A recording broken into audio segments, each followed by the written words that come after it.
I know one of the problems in what's going on now is that you feel like you've lost control. Because when you had that job and had that check and had the experiences that were commonplace and regular and expected, it was a sense of security, a sense of control. So I suggest to you to control what you can and trust God to do the rest. So control what you can. You can control your thoughts. When you find yourself moving to that woe is me, it's so hard, why this happened to me, what am I going to do? Change it.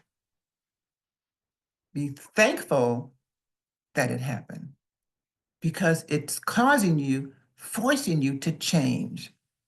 Look at the rut you might have been in, whether you call it a rut, whether you call it a routine.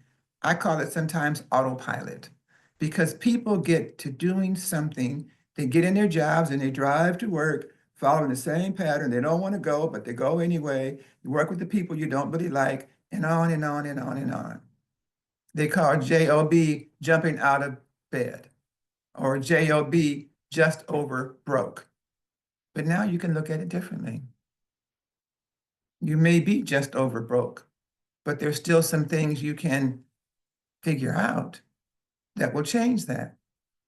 Again, listen, listen, listen to yourself, to others, to the universe. The answers will come. Rather than getting in a frenzy, slow your roll. Get a chair to sit in and just think for a while. No crying. Think about what things you can give up from your past that weren't working anyway. And envision what would work. What would make you happier? What would bring for you heaven on earth?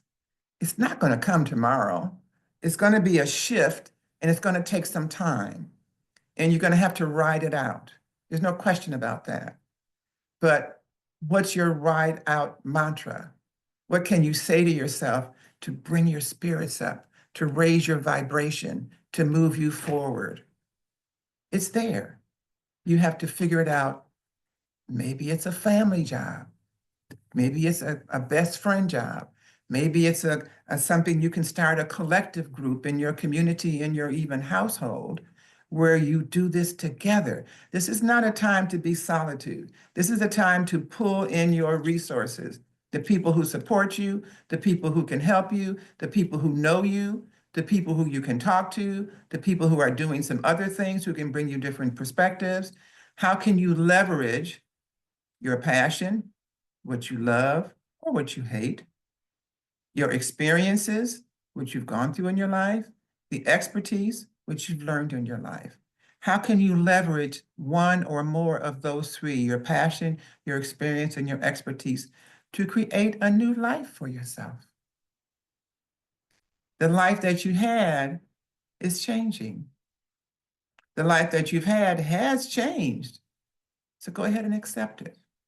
And envision and keep a vision in your mind of the new life that you want.